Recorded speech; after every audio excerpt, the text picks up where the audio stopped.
آج تمام مسلمانوں کو جمعۃ الوداع تو مبارک ہوئی، ساتھ ساتھ بڑی امپورٹنس کا حامل ہوتا ہے یہ دن، اور پورا رمضان ہم اس دن کا بھی خاص طور پہ بڑی شدت سے بغدادی صاحب انتظار کرتے ہیں۔ اور جمعۃ الوداع کے حوالے سے میں چاہوں گی آپ گفتگو کا آغاز کریں اہمیت اور فضیلت کو لے کر۔ بسم اللہ الرحمن الرحیم۔ روزمرہ کی طرح جیسے ہم شروع رمضان سے اپنے پروگرامز رہنمائی کے لیے لے کر چل رہے ہیں اور اس میں آگاہی دیتے ہیں، تو اللہ رب العزت نے جو انسان کو پیدا کیا، اور اس پر بھی ہم کافی پروگرامز کے اندر بات کر چکے کہ رب تعالیٰ نہیں چاہتا کہ میری مخلوق کسی بھی طرح وہ گناہوں میں مبتلا ہو یا وہ جہنم کی طرف جائے، اور اگر کسی صورت میں کوئی غلطیاں، کوتاہیاں اور گناہ سرزد ہوتے ہیں تو اللہ رب العزت نے اس کے لیے ایسا بندوبست کر رکھا ہے، ایسی اپرچونٹیز پرووائڈ کرتا ہے کہ انسان تاکہ ایک بار پھر اس پروسیس میں سے گزر کر ان گناہوں سے پاک ہو جائے۔ بالکل صحیح۔ اور اس میں عام روٹین میں ہمارے پاس 6 دن ہوتے ہیں، 7 دن ہفتے کے ہیں، تو ان میں سے 6 دن ہیں، لیکن 7واں دن اللہ رب العزت نے ہمیں ایک ایسا دن دے دیا جمعہ کا، بالکل صحیح۔ اور ان 7 دنوں میں سے 6 دنوں میں سے اس 7ویں دن کو کہا کہ یہ ان تمام دنوں کا سردار ہے، جمعہ کا دن۔ تو ایک تو یہ ہو گیا کہ جمعہ کے دن کو باقی دنوں کا سردار کہا گیا۔ دوسری بات یہ ہے کہ فرمایا یہ حج المساکین ہے، یعنی غریب غربا لوگ جو کہ حج کے لیے نہیں جا سکتے، وہ اس میں اہتمام کر کے جب نماز کے لیے آتے ہیں تو گویا کہ وہ حج کے لیے جا رہے ہیں۔ ظاہری بات ہے کہ ان کے لیے وہاں پہنچنا مشکل ہے، زیادہ راہ نہیں ہے۔ تیسری بات کہ جمعہ کی فضیلت کے حوالے سے کہا کہ خود قرآن عظیم میں اللہ رب العزت نے ارشاد فرما دیا کہ وَإِذَا نُودِيَ لِلصَّلَاةِ مِن يَوْمِ الْجُمْعَةِ فَاسْعَوْا إِلَى ذِكْرِ اللَّهِ وَذَرُوا الْبَيْعَ، کہ جمعہ کے دن جب آپ کو جمعہ کی نماز کے لیے اذان دے دی جائے، بلا لیا جائے، تو وہ اذان، پہلی اذان جو ہوتی ہے، سنتے ہی آپ اپنی تجارت کو چھوڑ دیں اور اللہ کے ذکر کی طرف آ جائیں۔ تو گویا کہ جمعہ کے دن جو اس اذان کے بعد جو کچھ ہو رہا ہے، خطبہ جمعہ یا نماز، اس کو اللہ رب العزت نے قرآن عظیم کے اندر اپنا ذکر کہا، اور اس کی اہمیت اتنی بتائی ہے کہ آپ تجارت کو چھوڑ دیں اور اس طرف آ جائیں، اور ساتھ فرمایا کہ اگر آپ جانتے ہیں تو پھر آپ کو پتہ چل جائے گا کہ اس ذکر کی طرف آ جانا اس تجارت سے زیادہ بہتر ہے۔ بالکل صحیح۔ حضور علیہ الصلوۃ والسلام نے فرمایا کہ یہ جو جمعہ ہے اس کی فضیلت اس لیے بھی ہے کہ حضرت آدم علیہ السلام کی تخلیق جو ہے وہ جمعہ والے دن ہوئی۔ پھر فرمایا کہ جنت میں بھی حضرت آدم علیہ السلام کو جمعہ والے دن داخل کیا گیا، زمین پر بھی ان کو جب اتارا گیا تو وہ جمعہ کا دن تھا، اور قیامت جب برپا ہوگی تو تب بھی جمعہ کا دن ہوگا۔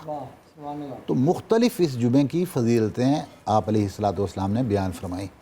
ایک اور حدیث پاک کے اندر آپ علیہ الصلوۃ والسلام نے فرمایا کہ جمعہ کے دن میں ایک ایسی گھڑی ہے کہ جس شخص کو وہ نصیب ہو جائے، جو بھی دعا اس میں مانگے گا اللہ رب العزت اس دعا کو قبول فرمائے گا۔ اور پھر اس دعا کے بارے میں ایک اور روایت میں عبداللہ ابن عمر کی یہ روایت ہے، انہوں نے کسی سے پوچھا کہ جمعہ کے بارے میں آپ کے والد کیونکہ صحابی تھے تو کوئی ان سے سنا ہو تو مجھے بتائیں، تو انہوں نے کہا کہ ہاں میں نے اپنے والد سے سنا کہ آپ علیہ الصلوۃ والسلام نے اس گھڑی کے بارے میں فرمایا کہ جب امام خطبے کے لیے آ جائے تو وہاں سے لے کر اور جب تک نماز سے لوگ فارغ نہیں ہو جاتے، یہ درمیان کا جو وقت ہے یہ وہ گھڑی ہے، تو اس میں جو بھی دعا مانگی جائے گی وہ قبول ہوگی۔ تو اس لیے اس جمعہ کے برکت اور فضیلت یہ ہے۔ پھر آپ علیہ الصلوۃ والسلام نے، جس طرح میں نے شروع میں اس کے لیے اصول بنایا تھا کہ 6 دنوں کے بعد 7واں دن اللہ نے دیا ہمیں گناہ معاف کروانے کے لیے۔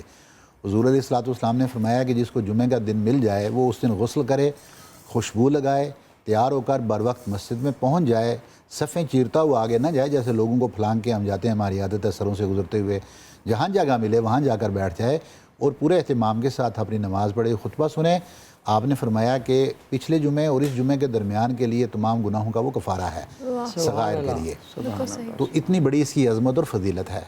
اس کے بعد یہ جو دن ہمارا آخری، ہم کیونکہ جمعۃ الوداع کے حوالے سے بات کرتے ہیں، اس میں ایک غلط کانسیپٹ پایا جاتا ہے، تو میں جمعے کی فضیلت کے ساتھ ساتھ میں چاہتا ہوں کہ ہم ان چیزوں کو بھی نکال دیں۔ بالکل ٹھیک ہے۔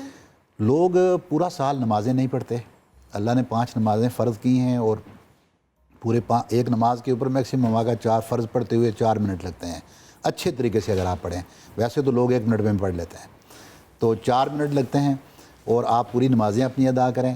نماز نہیں پڑھتے پوری سال، روزے نہیں رکھیں گے، جمعہ کی نماز ادا نہیں کریں گے، جھوٹ بولیں گے، فراڈ کریں گے، جب جمعۃ الوداع آتا ہے اس دن جھوٹی روایات ایک دوسرے کو صبح اٹھ کے میسج کرنے شروع کرتے ہیں کہ آج آپ نے یہ 2 رکعت نماز پڑھنی ہے، اور یہ آپ کی کفارہ زندگی کی ہو جائے گی. پوری زندگی آپ نے نمازیں نہیں پڑھی, جھوٹ بولے, جتنے گناہ کیے ہیں وہ سارے کے سارے آج آپ کے صاف ہو جائیں گے اور آپ بخش دیے جائیں گے.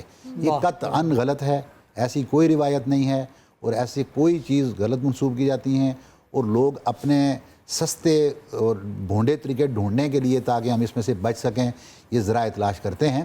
ایسی کوئی چیز نہیں ہے. فضیلت میں نے بیان کر دی, فضائل انہی چیزوں کے ہیں جو اللہ رب العزت نے فرما دیا, جو آپ کے نبی نے فرما دیا. بے شک بے شک. اس کے علاوہ ہمارے بنائے ہوئے فضائل کسی صورت میں نہیں ہو سکتے. بالکل ٹھیک ہے. تو اس لیے یہ جو جمعہ کا آخری ویسے بھی خود جمعہ آتا ہے رمضان المبارک کا, تو اس کو جمعۃ الوداع کہا جاتا ہے. فضیلت اس کی وہی جمعہ والی ہے. رمضان میں عام روٹین میں ہم کثرت سے اس پہ بات کر چکے, عبادات کا ثواب ہزارہا گنا بڑھ کے ملتا ہے اور اللہ کے ہاں اس کی کوئی کمی نہیں ہے. اس لیے رمضان کا کوئی بھی جمعہ اس کو کسی صورت میں بھی نہ چھوڑا جائے, اور زیادہ اہتمام کے ساتھ آپ پڑھیں گے تو انشاءاللہ اللہ رب العزت ہمارے ان صغائر کو معاف فرمائے. آمین.